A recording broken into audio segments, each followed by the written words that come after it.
I still remember the first time I heard this story. It started with just one sentence, a quiet voice, almost trembling. My dad, he made me this way. And even before I knew the details, something inside me froze. You know that feeling when a simple line hits harder than it should? That's what this felt like. Like there was a whole lifetime hidden behind those 7 words. I could almost picture the place where it happened.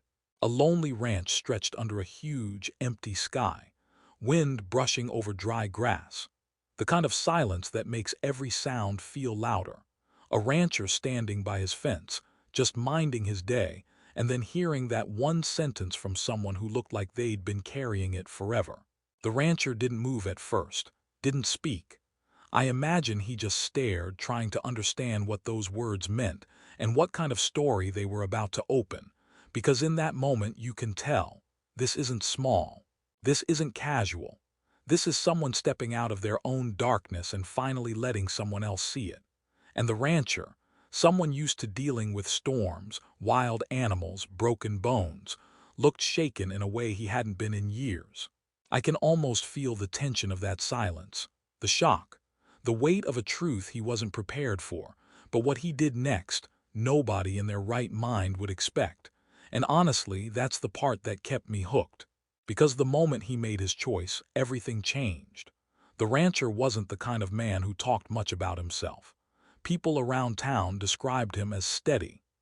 The kind of steady that comes from waking up before the sunrise every single day, checking fences, feeding cattle, fixing whatever needed fixing, and never expecting anyone to say thank you.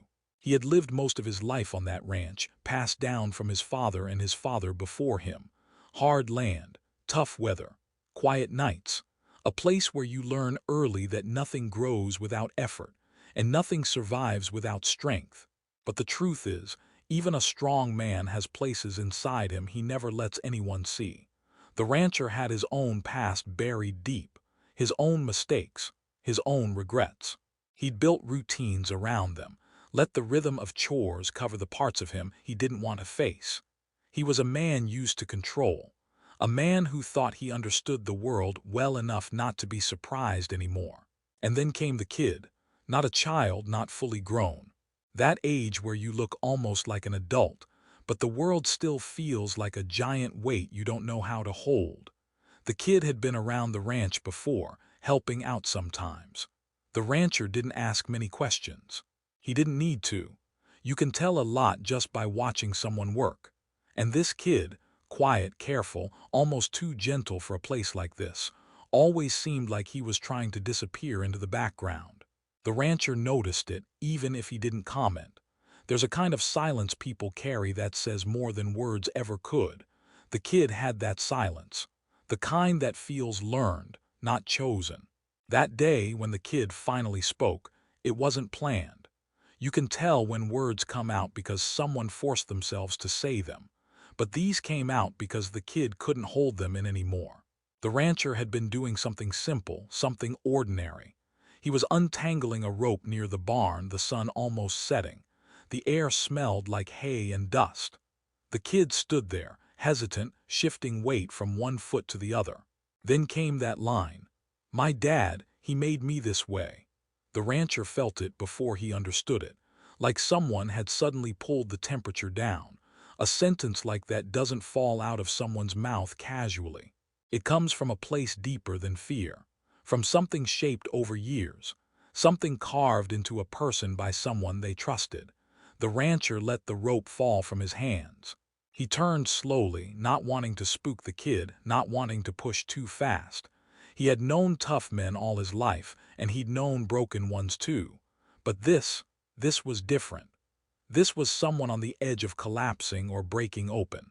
The kid kept looking at the ground, shoulders tight, hands shaking just enough to notice. And the rancher could feel it in the air. Whatever was coming next wasn't going to be simple. It wasn't going to be light. It was going to be something you can't step away from once you've heard it. And maybe that's why he didn't say anything. He didn't want to fill the silence with empty phrases or useless comfort. He just stood there, letting the moment stretch, waiting for the kid to keep going. Sometimes the smallest bit of patience can be the difference between someone shutting down and someone finally telling the truth. The kid finally raised his head. Not fully but enough for the rancher to see the eyes. Red, tired, frustrated, and something else, something like shame. But not the kind of shame you earn. The kind placed on you by someone who should have protected you but didn't. "He changed everything," the kid whispered. "How I talk, how I move, how I think. It's like he built me, every part of me. And not in a good way." The rancher felt a familiar tightness in his chest. Not anger at the kid, never that. Anger at the dad he hadn't met.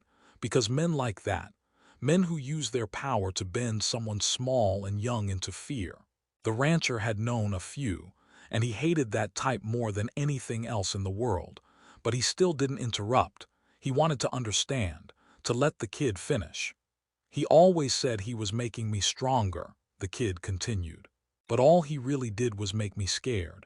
Scared of what happens if I step out of the line he drew, scared of being myself, scared of everything." The rancher swallowed, hard, because he knew that feeling. Not from his father exactly, but from the way he grew up, from the men he watched, from the pain he tucked away. And suddenly the distance between him and the kid didn't feel so wide. Pain has a way of tying strangers together. The kid looked up fully then, and it was like watching a dam tremble. "I don't even know who I'm supposed to be. I just know who he told me to be. And I hate it. I hate who I am. I hate that he made me this way." Those words didn't just hit the rancher, they went through him. Because there's nothing harder than believing the worst parts of yourself aren't even yours, that someone else carved them into you. Someone who should have loved you the right way. The rancher felt the world quiet around them. Even the wind seemed to pause, like it was listening too. There are moments in life when you realize you're standing at a crossroads you never chose. Moments when someone else's pain becomes something you can't ignore, even if you want to. The rancher took a slow breath. He felt the sting of memories he thought he'd buried years ago. Memories of his own father's sharp words, his own failures, his own fear of becoming the same kind of man. Suddenly, it wasn't just the kid standing in front of him with a broken past. It was the rancher's younger self too, reflected in the kid's eyes. And for the first time in a very long time, the rancher felt unsure. Not because he didn't care, but because he cared too much. Because he knew that whatever he did next would matter. It would shape something real. It might even change the kid's life. He knew he couldn't stay silent anymore. But he also knew he had to choose his next move carefully. Because once he acted, there would be no going back. The rancher stood there longer than he meant to. Long enough for the kid to start shifting again, wiping at his face like he regretted saying anything at all. And that bothered the rancher more than anything. The idea that this kid had learned to apologize for feeling hurt.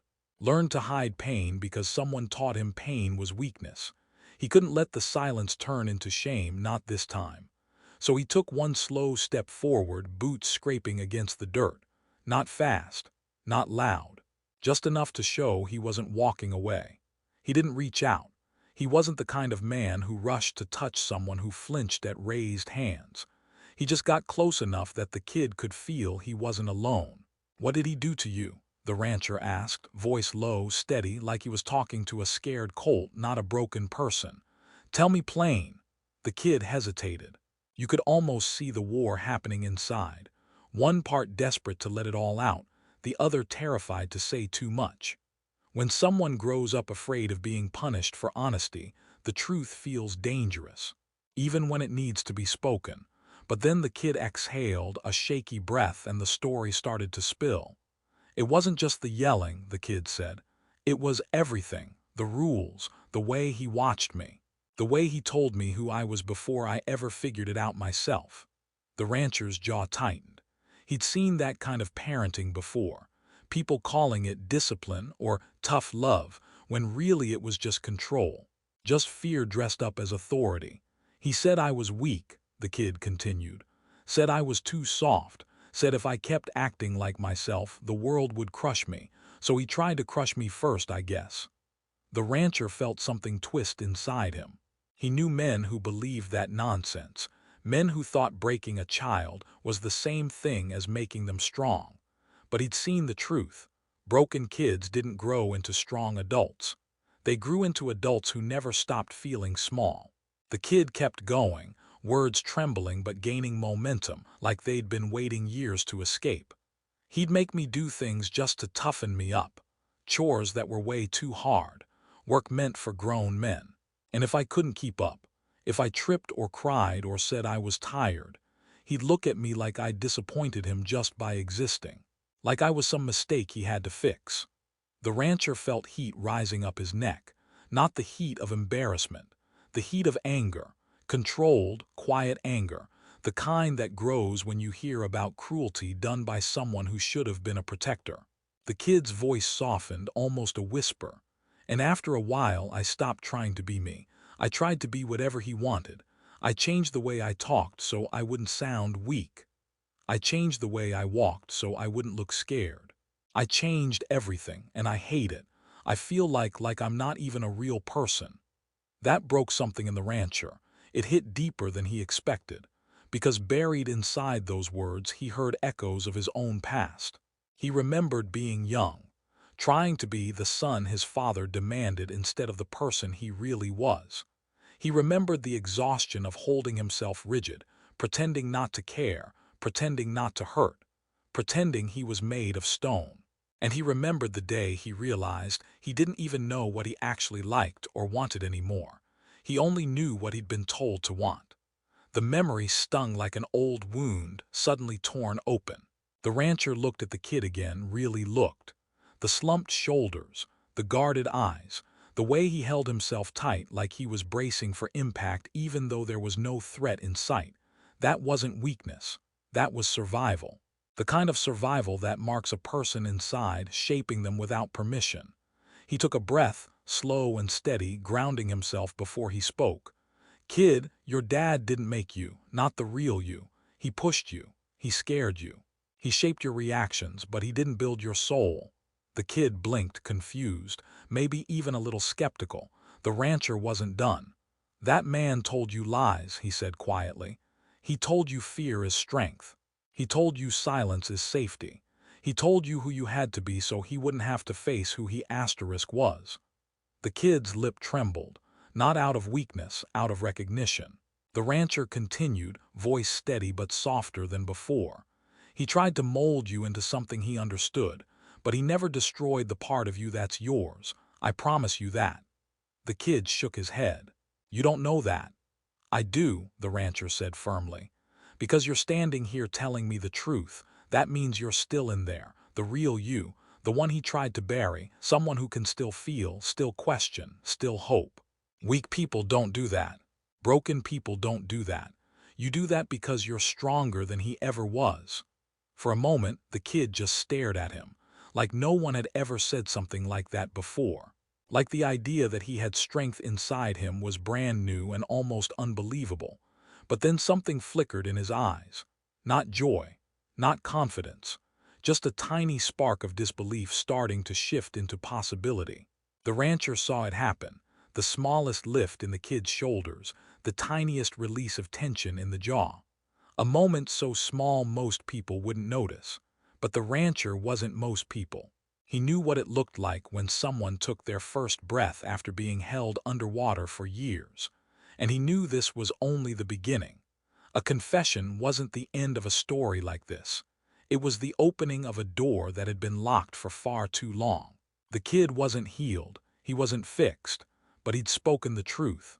And the rancher, he felt something shift inside himself too. Some old part of him waking up, deciding this wasn't a moment he could walk away from. Because once you hear a kid say, "My dad made me this way," you don't stand by and watch them drown in it. Not if you have any heart left at all. And the rancher had more heart than he ever admitted. The rancher didn't know it yet, but the next few seconds were going to change everything. It started with a simple thought, one that rose up in him like an instinct he hadn't felt in years. I can't let this kid go back to the same life after telling me all this. The idea sat heavy in his chest. It wasn't planned. It wasn't logical. It was just there, pushing against his ribs, demanding action. The kid stood there waiting, shoulders small and drawn in like he expected the rancher to send him away. Maybe that's what adults usually did. Maybe that's what he'd been taught to expect: politeness, distance, people saying sorry to hear that, and then pretending everything was fine. The rancher could almost see the kid bracing for that same pattern, but the rancher surprised even himself. He didn't raise his voice. He didn't lecture. He just took a breath that felt deeper than any he'd taken in years and said, "You're not going back there tonight." The kid froze. Not like someone who'd heard good news, more like someone who couldn't trust what he'd just heard. "What?" he whispered. "You heard me," the rancher said, steady as a fence post. "You're staying here for now." The kid shook his head fast. "No, no, I can't. My dad, he'll get mad, really mad. He'll come looking for me." The rancher's eyes hardened, but not in a cruel way, more like a storm forming far out on the horizon. "Let him come," he said quietly. There was no bravado in his tone, no threat, just a calm certainty that sent a chill through the air. Because when a man who rarely speaks suddenly draws a line, you can feel it. It's like the earth shifts beneath your boots. The kid looked terrified. "You don't understand. He'll blame me. He always blames me." The rancher shook his head. "No, kid, this time he'll have to go through me." The wind carried the words across the empty yard, and even the horses in the nearby corral lifted their heads as if they sensed the tension. The kid swallowed hard, staring at him like he had never seen someone stand up for him before. And maybe he hadn't, but he still looked unsure. "Why would you do that for me?" The rancher had to think for a moment. Why would he? He wasn't the kid's relative. He wasn't a teacher or a mentor or anyone with a duty. He was just a man who worked the land and kept to himself. But something about the kid's pain had cracked open a part of him he'd sealed shut long ago. "You remind me of someone," he finally said. "Someone I should have helped a long time ago." He didn't say who. He didn't have to. The kid stared at him, searching his face, and found something there he didn't expect: honesty, not softness, not pity. Just a truth the rancher couldn't hide even if he wanted to. The kid's breathing steadied a little, but the fear didn't disappear. Old fear never goes that easily. He kept glancing toward the dusty road leading away from the ranch, expecting a truck to roll up at any moment. The rancher stepped closer and spoke gently. "Look at me." The kid hesitated, then lifted his eyes. "You're safe here," the rancher said. "No one's hurting you today, not while I'm standing." The words were simple, but they hit the kid like thunder. Safety wasn't something he was used to. It wasn't a feeling he trusted. But hearing it, even for one moment, shook something loose inside him. The rancher turned and walked toward the barn, motioning for the kid to follow. Inside, the fading sunlight cut long shadows across the wooden floor. Dust floated in the air like tiny sparks. The rancher grabbed a stool and sat down, letting the kid lean against a stack of hay bales. He didn't push for more details. He didn't ask questions the kid wasn't ready to answer. He just let the silence settle again, this time gentler, warmer. A silence that didn't punish. A silence that didn't judge. After a while, the kid spoke again, voice low. "What if he tries to take me back? He always finds a way." The rancher rubbed his hands together slowly, thinking. Then, with a tone that was calm but final, he said, "If your father steps onto this property with the intention of harming you, he'll be dealing with the wrong man. I've handled worse than him. Trust me." It wasn't a threat. It wasn't even anger. It was a promise carved from something solid, something earned through years of surviving a world that wasn't always kind. The kid's eyes filled again, but this time it wasn't from fear. It was from relief. A strange, foreign relief he didn't know how to express. He wiped his face quickly, embarrassed, but the rancher pretended not to notice. Letting someone keep their dignity is a quiet form of kindness. "Why are you being so nice?" the kid asked quietly. The rancher leaned back, stared at the dust floating in the sunbeam. "Because someone should have been nice to you a long time ago." The kid didn't respond. He didn't have to. Something inside him softened, almost against his will. And then it happened, the moment the rancher did the unthinkable. Not loud, not dramatic, He didn't storm off. He didn't call the sheriff. He didn't pack the kid into a truck and drive away. He reached into his pocket, pulled out a small, old metal key and held it out. "This opens the spare bedroom in the house," he said. "It's yours for as long as you need it." The kid's mouth fell open. A key, a real key, to a door, to a room, to a place that was his, even if just for a night. It was the unthinkable because for a man like the rancher, private, solitary, guarded, letting someone into his home wasn't normal. Letting someone into his life was even more impossible. But he did it anyway, without hesitation. The kid stared at the key like it was the most unbelievable thing he'd ever held. And maybe it was. Because in that small, simple act, the rancher offering shelter, protection, a chance to breathe, everything shifted. Not just for the kid, but for the rancher too. The kid didn't take the key right away. He held his hand out, pulled it back, then reached again as if the small piece of metal might burn him if he touched it. It wasn't the key that scared him. It was what it meant. A door he could close without fear. A room where footsteps outside wouldn't make him jump. A space where he didn't have to brace for anger, or cold silence, or whatever mood his father decided to bring home. He finally took it slowly, almost like he expected the rancher to change his mind. But the rancher didn't move, didn't flinch. Just watched the kid close his fingers around the key, the way you'd watch someone pick up something fragile and important. The kid swallowed, still staring at his hand. I don't know what to say." "You don't owe me anything," the rancher replied. "Just breathe, that's enough for now." It wasn't a poetic line. It wasn't meant to be comforting in a dramatic way. But the kid felt something loosen in his chest anyway, like he hadn't taken a real breath in years. He let the air out, shaky and slow, and the rancher nodded as if that single exhale meant something to him too. The sun dipped lower, turning the dust in the barn gold.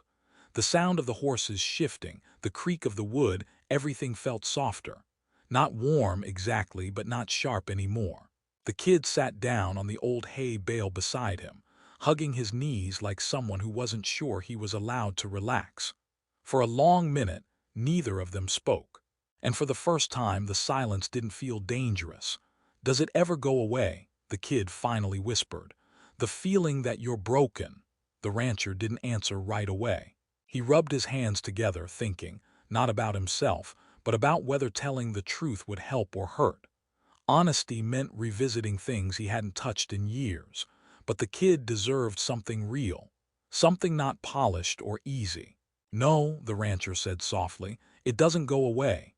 The kid's shoulders sagged a little, like he'd expected that answer but hoped for something different. "But," the rancher continued, "it stops controlling you. It stops defining you. And one day you get to decide who you want to be, not him, not anyone else." The kid looked at him, eyes hopeful in a tired kind of way. "How long does that take?" "A while," the rancher said honestly. "Longer than it should. But not forever." The kid didn't smile, but something in his face shifted, like he was letting the words sink in at their own pace. The rancher leaned forward, elbows on his knees. "Kid, you've been surviving. That's the hardest part. Healing comes after, and healing's slow. But you already made the first step. You told someone the truth." The kid nodded, voice shaky.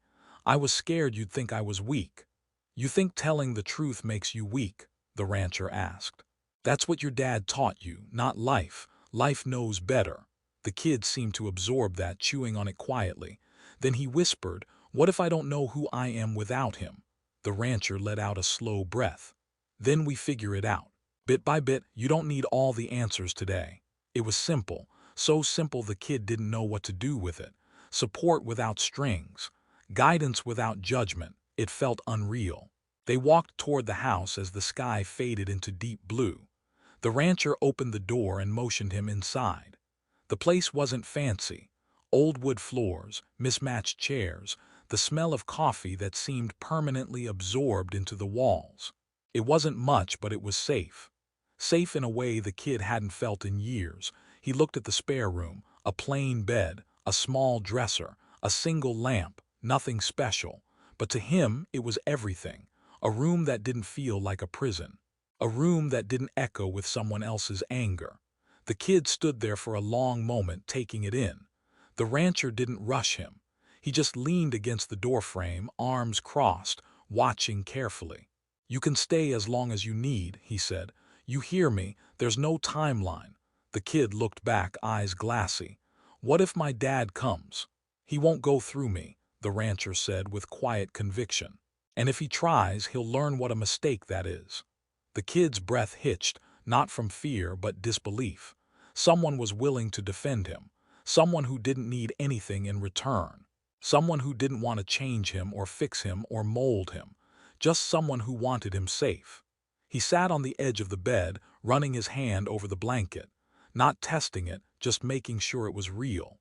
The rancher lingered in the doorway. "Kid," he said, "you didn't deserve what happened to you, but you deserve what happens next. You hear me? You deserve this." The kid nodded slowly. "Thank you." The rancher nodded back, but he didn't smile. He wasn't the smiling type. Instead, he said, "Get some rest. Tomorrow we'll figure out what comes after." He turned to leave, but the kid suddenly spoke again, voice soft. "Do you really think I can be someone better?" The rancher stopped. Turned back. His eyes softened in a way the kid had never seen before. "You already are," he said. "You just haven't met that version of yourself yet." The kid swallowed hard, looking down at the key still clenched in his hand. He didn't let go of it, not even when the rancher closed the door gently behind him. In that quiet room, the kid lay back, staring at the ceiling. For the first time in forever, he didn't feel watched. He didn't feel judged.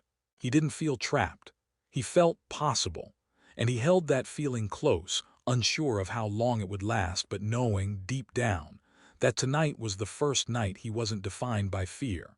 And the rancher, standing in the quiet hallway outside, felt something shift in him too. Something old, something heavy, something waking up again. Neither of them said it out loud, but they both felt it, a beginning. The rancher didn't sleep much that night. He lay in his bed staring at the wooden beams overhead, listening to the sounds of the house settling, the wind brushing against the windows, the distant call of coyotes somewhere out past the fields. But beneath all that, he listened for one thing, the quiet. The kind of quiet that told him the kid was still in that room, still safe, still breathing. Every few minutes he found himself glancing toward the hallway, just to make sure he hadn't imagined everything. That the kid hadn't disappeared like a ghost the moment the lights went out. It was strange. He'd lived alone for so long that having another presence in the house felt both unfamiliar and right, like something that should have been there the whole time. Across the hall, the kid lay awake too. He stared at the small lamp, left on dim by the rancher so the darkness wouldn't feel like a trap. He kept one hand under his pillow and the other wrapped tightly around the key. He didn't plan it, it just happened. His fingers curled around the cool metal every time fear crept up his throat. He wasn't used to this. A bed that didn't sag under someone's anger. A room that didn't echo with footsteps he had to decode. A door he could close without being punished. He kept waiting for the rancher's voice booming through the hallway, demanding to know why he wasn't asleep or why he needed a light on. But nothing came. Just quiet. A safe quiet. And that scared him more than anything. Safety wasn't something he knew how to trust. Sometime after midnight, the kid finally drifted off, his breathing soft and uneven, like his body wasn't sure if it was allowed to rest. The rancher, hearing that faint shift in the air, closed his eyes too. And for the first time in a long while, he didn't dream of the past. Morning came early, as mornings always do on a ranch. The sun didn't ask permission, it spilled into the house, warm and sudden, lighting everything in soft gold. The rancher got up first out of habit. His joints cracked the same way they always did. But today felt different. Today he wasn't waking up alone. He made coffee, the strong kind, filling the kitchen with a smell that cut through the morning chill. He kept glancing down the hallway, wondering when the kid would come out, wondering if he'd slept at all, wondering if he'd still be there. Eventually he heard footsteps, small ones, cautious ones. The kid appeared in the doorway, hair messy, eyes puffy, shoulders tense like he expected he was already in trouble for waking up too late. "You hungry?" the rancher asked. The kid froze. Maybe no one had asked him that in years. Maybe the question itself felt like a trap, a test, something he could fail. I guess, the kid said. "That's not an answer," the rancher replied, pouring another cup of coffee. "You hungry or not?" The kid hesitated, then nodded. "Yeah, I am." "Good," the rancher said. "Sit." The kid sat slowly, shoulders rounded, posture small, like he was trying to take up as little space as possible. The rancher pretended not to notice. Instead, he put a plate in front of him, eggs, toast, bacon. Simple. But to the kid, it felt like someone had set a feast before him. He didn't dig in right away. He waited, studied the rancher, watched for cues. That was the saddest part, this instinctive fear that eating too fast or too slow might be wrong. The rancher saw it, and without thinking, he said, "You ain't gotta prove anything here. Food's for eating, that's it." Something in the kid's shoulders relaxed at that, just a little, and then he took a bite, a real bite. And for the first time since the rancher met him, the kid didn't look scared, he looked human, like a boy who was finally allowed to exist. They ate quietly, but it wasn't a heavy quiet. It wasn't the kind that pressed down on you. It was the kind that let you breathe. After breakfast, the rancher stepped outside to begin the chores.